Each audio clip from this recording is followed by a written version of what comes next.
Essentiel Pharma Le Mag, votre rendez-vous sans ordonnance avec les meilleurs conseils en pharma santé pour rendre votre quotidien plus fort. Bonjour à tous et bonjour Sophie. Bonjour Pierre. Bienvenue dans ce nouvel épisode de notre podcast où, vous le savez, nous abordons tous les sujets d'actualité, de santé et de prévention qui vous concernent au quotidien. Aujourd'hui, on va parler de soleil, mais surtout de comment préparer sa peau à l'exposition solaire. Ravi d'être là pour aborder ce sujet qui revient chaque printemps. En France, selon Santé publique France, on estime qu'environ 80 000 nouveaux cas de cancer de la peau sont diagnostiqués chaque année, dont près de 15 000 sont des mélanomes. Le reste étant principalement des carcinomes. Et dans plus de 90% des cas, l'exposition au soleil est en cause. Ce qu'il faut comprendre, c'est que la peau garde une mémoire des expositions. Chaque coup de soleil est une agression qui laisse des séquelles invisibles mais durables. On pense souvent à se protéger sur la plage en été, mais la préparation de la peau commence bien avant les vacances. Avant de parler de crème ou de compléments alimentaires, est-ce que tu peux nous expliquer, Sophie, comment la peau réagit au soleil d'un point de vue physiologique ? Avec plaisir. Quand la peau est exposée aux rayons UV, deux types de rayonnements sont principalement en cause.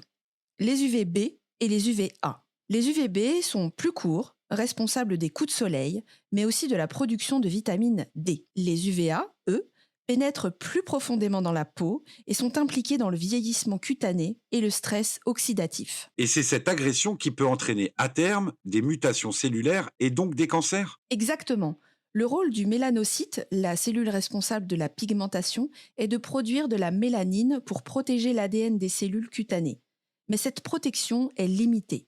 Le bronzage n'est pas un signe de bonne santé, c'est une réaction de défense. Donc, le fameux « je vais bronzer pour me protéger », c'est un mythe. Un mythe dangereux, oui.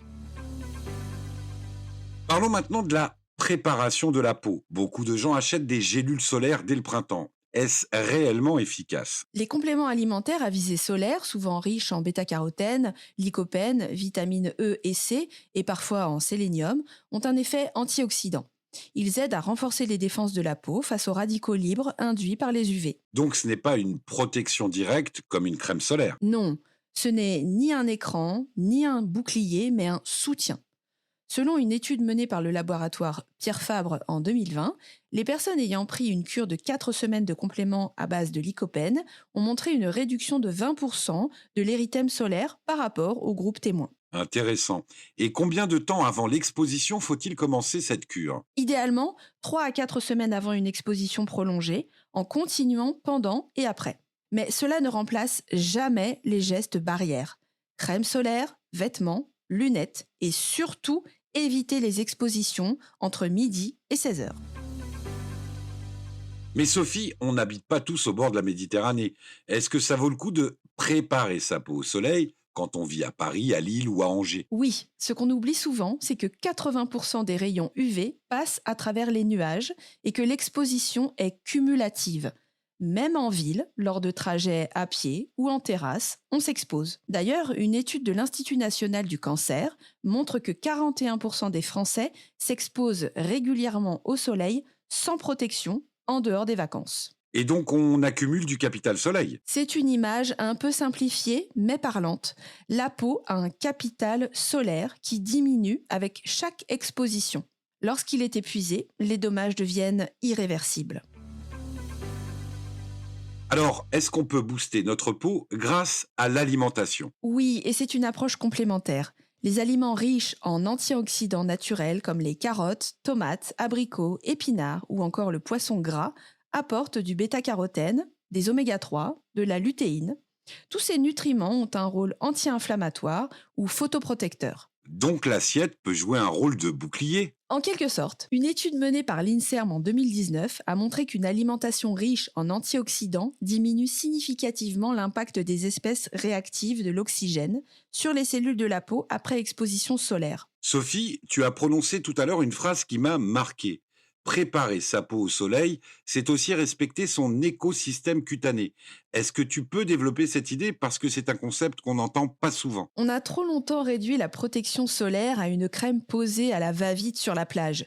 Mais la peau est un organe vivant, intelligent et surtout habité. Habité ? Oui, notre peau est colonisée par un microbiote cutané, un ensemble de bactéries, levures et virus non pathogènes qui participent activement à sa santé. Cet écosystème vit en équilibre permanent.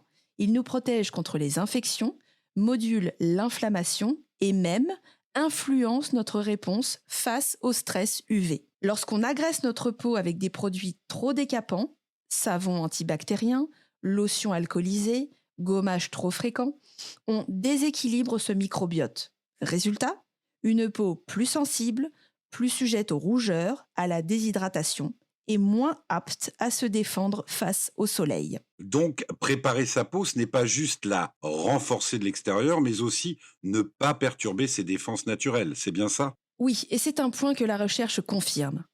Une étude menée par L'Oréal Research and Innovation en collaboration avec l'INSERM a montré que des bactéries spécifiques du microbiote cutané, comme Staphylococcus epidermidis, contribuent à la régénération post-UV et à la modulation de l'inflammation. Si ces bactéries sont détruites par des produits agressifs, la peau perd une partie de sa capacité d'autoréparation. Alors, qu'est-ce qu'on peut faire au quotidien pour protéger ce fameux écosystème cutané? Voici quelques réflexes simples. Utilisez des nettoyants doux, sans sulfate ni agents antibactériens non nécessaires. Le pH idéal, aux alentours de 5,5, celui de la peau saine. Évitez les exfoliants agressifs plus d'une fois par semaine, surtout avant une exposition solaire, car cela fragilise la barrière cutanée. Privilégiez les soins avec des prébiotiques, aliments riches en fibres, par exemple les oignons, bananes, poireaux, qui nourrissent les bonnes bactéries. Et des postbiotiques, acides aminés et acides gras à chaîne courte par exemple, qui aident à restaurer l'équilibre du microbiote. Hydratez quotidiennement, car une peau bien hydratée est une peau plus résiliente. Et l'hydratation, c'est aussi une barrière physique contre la pénétration excessive des UV. Et tu disais aussi que ce que l'on met dans son assiette a un rôle aussi important que ce que l'on se met sur la peau. C'est même complémentaire. Le microbiote intestinal communique avec la peau via ce qu'on appelle l'axe intestin-peau. Une alimentation déséquilibrée, pauvre en fibres et en micronutriments, favorise la dysbiose intestinale, ce qui peut aggraver les inflammations cutanées et réduire la tolérance au soleil. Donc, ce qu'on mange influence indirectement la façon dont notre peau réagit aux UV. Absolument. Par exemple, une étude de l'Université de Montpellier en 2021 a montré qu'un régime riche en polyphénol, en acides gras oméga 3 et en ferments lactiques favorise une meilleure régulation de la réponse inflammatoire cutanée post-UV. On voit qu'on est loin de la crème solaire. Aujourd'hui, la préparation solaire moderne devrait intégrer une routine dermocosmétique respectueuse du microbiote, une alimentation anti-inflammatoire et bien sûr les protections classiques, textiles, écran solaire, limitation de l'exposition. Ah, c'est une vraie hygiène de vie. Oui, et une hygiène respectueuse de la nature, même de notre peau. On ne peut pas s'attendre à ce qu'elle nous protège efficacement si on ne la considère pas comme un organisme vivant, sensible et connecté au reste de notre corps. Nous n'avons pas encore parlé des enfants. Leur peau est-elle plus fragile face au soleil? Elle est extrêmement vulnérable. Jusqu'à l'âge de 3 ans, le système de défense cutanée est immature. La mélanine est produite en très faible quantité. Un seul coup de soleil avant 10 ans augmente de 2 à 3 fois le risque de cancer cutané à l'âge adulte. Donc, pas de soleil du tout pour les bébés. Exactement. On recommande aucune exposition directe avant 3 ans et au-delà, une protection maximale. Vêtements couvrants, chapeau à large bord, lunettes CE catégorie 3 ou 4 et écran minéral indice 50+. Certains pensent que les peaux mates ou foncées n'ont pas besoin de protection solaire. C'est vrai? C'est faux et c'est dangereux.